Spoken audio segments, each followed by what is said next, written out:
Hello friends, cook at home तुमच्यासाठी पुन्हा एकदा युनिक, चविष्ट, घरगुती सर्वांना आवडतील अशा रेसिपीज घेऊन येणार आहेत. आज आम्ही तुम्हाला दाखवणार आहोत ओट कुकीज. ओट कुकीज बनवण्यासाठी तुम्हाला लागेल अर्ध्या कपपेक्षा थोडा जास्त मैदा, पाव कप ओट्स, पाव कप पिठी साखर म्हणजेच पावडर शुगर आणि 4 चमचे साखर, 5 चमचे डेझिकेटेड कोकोनट. कुकीज बनवायला तुम्हाला 50 ग्रॅम म्हणजेच पाव कप मार्गरीन लागेल. मार्गरीन म्हणजेच व्हेजिटेबल फॅट. हे तुम्ही कोणत्याही कंपनीचे घेऊ शकता किंवा त्याऐवजी तुम्ही अनसॉल्टेड बटर सुद्धा वापरू शकता. यामध्ये आपण 50 ग्रॅम म्हणजेच पाव कप पिठी साखर घालणार आहोत आणि ती व्यवस्थित मिक्स करून घेणार आहोत. तुमच्याकडे हँड मिक्सर किंवा हँड बीटर असल्यास तुम्ही त्यानेही व्यवस्थित मिक्स करू शकता. हे बघा, साखर आता व्यवस्थित मिक्स झालेली आहे. याच्यामध्ये आपण अर्धा चमचा व्हॅनिला एसेन्स टाकणार आहोत. त्याने आपल्या कुकीजना एक छान फ्लेवर येईल, पण हे पूर्णपणे ऑप्शनल आहे.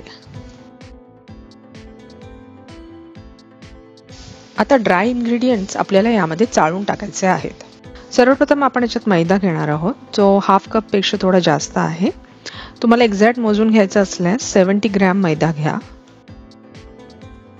मग यामध्ये हाफ टीस्पून बेकिंग पावडर टाकायची आहे आणि मग जे आपण पाव कप ओट्स घेतले होते ते मिक्सरमध्ये वाटून त्या ओट्सची पावडर आपण याच्यात टाकणार आहोत. मग यामध्ये 1.5 टीस्पून मिल्क पावडर टाकायची आहे. त्याचबरोबर सॉल्ट सुद्धा जाईल, चिमूटभर सॉल्ट किंवा अगदीच मोजून म्हणजे पाव टीस्पून सॉल्ट जाईल, पण मी सॉल्टेड बटर घेतल्यामुळे मी ते ॲड केलेलं आहे. मग हे सगळे ड्राय इन्ग्रेडियंट्स आपल्याला व्यवस्थित चाळून घ्यायचे आहेत. मग यामध्ये 20 ग्रॅम्स डेझिकेटेड कोकोनट टाकूया. साधारण 5 चमचे डेझिकेटेड कोकोनट आहे त्याच्यात आणि 15 ग्रॅम साखर म्हणजे 3-4 चमचे साखर क्रंचीनेससाठी ॲड करायची आहेत. लक्षात ठेवा की हे दोन्ही इन्ग्रेडियंट्स आपण चाळताना टाकले नाही आहेत, हे नंतर टाकायचे. हे सगळे इन्ग्रेडियंट्स व्यवस्थित मिक्स करा. याचा आपल्याला गोळा मळून घ्यायचा आहे. त्यासाठी आपण 1 चमचा पाणी टाकणार आहोत. त्याचबरोबर आपल्याला मिल्क पण टाकायचं आहे. साधारण 20 ml मिल्क घ्या आणि ते हळूहळू ॲड करा. जसं लागेल तसं कन्सिस्टन्सी, घट्ट कन्सिस्टन्सी होईपर्यंत आपल्याला गोळा मळून घ्यायचा आहे. हा बघा, कुकीजचा डव तयार झालेला आहे. कुकीजचा डव हा नेहमी फ्रीजमध्ये अर्धा तास थंड करून मग त्याच्या कुकीज पाडले जातात. मी कुकीजचा डव आता फ्रीजमधून बाहेर काढलेला आहे. हा बघा कसा घट्ट झालाय. आता तो लाटण्यासाठी एकदम योग्य आहे. मी कुकीजचा डव लाटण्यासाठी पोळपाट लाटणं घेतलेला आहे. त्याच्यावर सुरुवातीला मैदा भुरभुरूया आणि हा कुकीजचा डो चपातीसारखा लाटून घेऊया. तुम्ही सिलिकॉन मॅट किंवा डायरेक्ट प्लॅटफॉर्मवर सुद्धा कुकीज लाटू शकता. ओट्सचे कुकीज खूप छान फुलतात म्हणून आपण एकदम पातळ आणि इव्हनली लाटून घेणार आहोत. आता कुकीजचे तुकडे करण्यासाठी नॉर्मली कुकीज कटर वापरतात, पण मी ही एक छोटी वाटी घेतलेली आहे.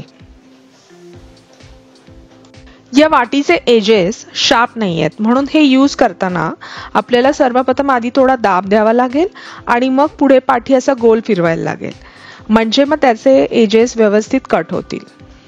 अशा प्रकारे कुकीजचे गोल गोल तुकडे पाडून घेऊया आणि करताना काळजी घ्या की 2 सर्कलमध्ये थोडं अंतर असेल, जेणेकरून कुकीजचे तुकडे वर काढून घेताना तुटणार नाहीत.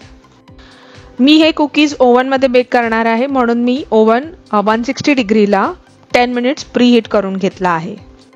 त्यानंतर मी एक बेकिंग ट्रे घेतलेला आहे. त्या बेकिंग ट्रेला आपण ऑइल लावलेलं आहे. बटर लावू नका, नाहीतर कुकीज घसरून एकमेकाला चिकटतील आहेत. आता ह्याच्यावर पण डेकोरेशनसाठी काही ओट स्प्रेड करू शकतो. ओट स्प्रेड केल्यावर ते थोडेसे दाबून घ्या, कारण जेव्हा तुम्ही वरच्या ट्रेमध्ये बेक करता तेव्हा कधी कधी ते जळून जाण्याची शक्यता असतात. मी हे कुकीज प्रीहीट ओव्हनमध्ये 160 डिग्रीला 15 to 20 मिनिट्स बेक करत आहे. 15 मिनिट्स झाल्यावर एकदा काढून बघा आणि बघा कसे व्यवस्थित झाले आहेत का, त्यांना अजून बेक व्हायची गरज आहे का, आणि अजून 5 मिनिटं ठेवा. त्यांना हात लावू नका, कारण हे कुकीज गरम असताना त्या नरमच लागतात, त्या थंड झाल्यावर कडक होतात. आता या कुकीज बेक करून झालेल्या आहेत. त्यांचा कलर बघा कसा लाईट ब्राऊन कलर आलेला आहे. आपले ओट्स कुकीज तयार झाले आहेत. थंड झाल्यावर आपण ते ट्रेमध्ये काढलेले आहेत. ही एक कुकी पहा किती छान टेक्स्चर आलेला आहे. त्याच्यावरती ओट्सचं जे आपण डेकोरेशन केलंय तेही छान बेक झालेलं आहे. हे तोडून पाहूया. वा, काय मस्त आवाज आलाय. साखर आणि ओट्सचा मस्त क्रंचीनेस आलेला आहे. तुम्ही हे जरूर करून पहा आणि आम्हाला कमेंट्समध्ये कळवा की तुम्हाला अजून अशा कोणत्या रेसिपीज करून पाहायला आवडतील.